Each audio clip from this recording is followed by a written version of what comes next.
Hey, Ken here with Oregon Bigfoot and Outdoor Adventures. Today we're going to kind of walk you through a little bit of the process with the RMax. Yeah. What we're going to do here is we're going to do a little install. I can't switch this back, but let me turn this around here. You can see I have my trail armor kit. Got 5 sections that I'm going to install. 72,000 screws and cups, and clip-on nuts, and a set of instructions. So we're going to see how this goes.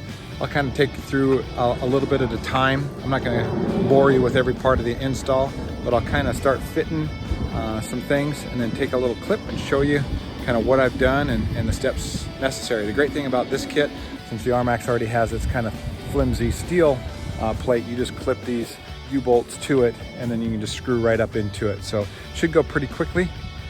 Famous last words. So hopefully it'll be done within the next hour and a half or so. Probably not.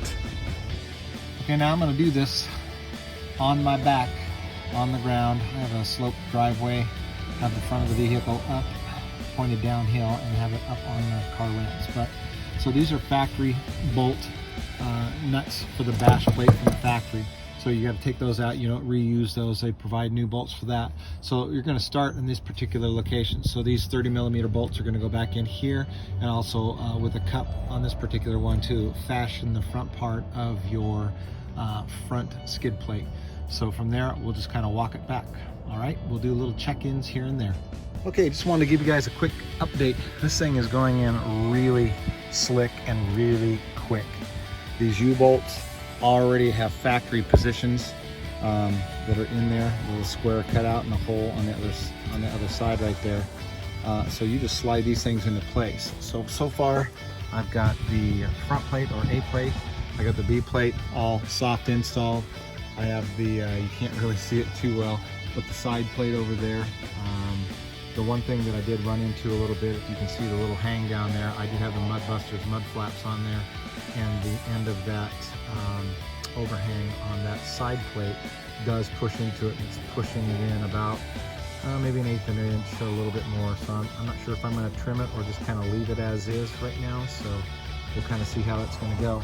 So I'm going to install the driver's side plate now. Sorry.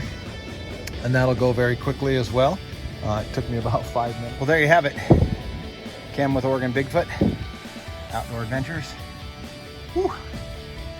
Under an hour, about an hour. Really no problem with it, fit and finish. Could be a little bit better, but that has to do with, I'm sure, Yamaha's body lines and stuff underneath here.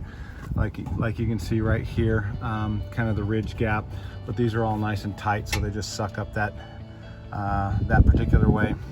The most difficult thing I had to do was use the self-tappers in the front spots on both sides of the side plates, and they weren't that difficult anyway. Putting all the clips in was fast.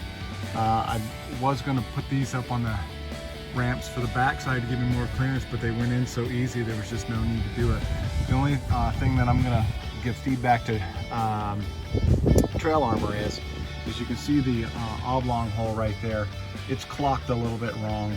So the size of the opening is really good, but it's mismatched with the factory opening, and that's the transmission drain lines right there. It needs to be clocked closer to like a 530 location as opposed to maybe a 5 or 430 or something like that kind of location. The other thing is maybe just clocking that oblong hole a little bit better. The oil drain hole, which is the round one right there, is pretty much spot on. It's shifted about a 1/16, maybe an 1/8, a little bit to the passenger side, so they could clean that up just a little bit as well. It wouldn't be a bad thing if these were a little bit larger than the factory openings in there. The opening back there that you can see, that square one next to the tire there, is the oil filter opening, and not that it needs to be any larger, but maybe slightly larger would be kind of good. Luckily you can reach in from the back and get to the oil filter, so it's not going to be that big of a problem to change the oil filters there. The next thing I'm going to do is do a Trail Armor front bash plate. which is still the factory one that's right here. Also, I'm going to do the trail armor A-arm protectors, front and rear. The rear I've already boogered up on a rock garden like I did with this side rail as well. So that's about it, guys. It's going to be great. It's going to look good. It looks good on there. You can only see it sticking out from the rub rails just a little bit, but that's going to be a really good thing protecting those rub rails since they're welded on there. Anyway, Oregon Bigfoot Outdoor Adventures. Thanks for watching, guys. Please like and subscribe.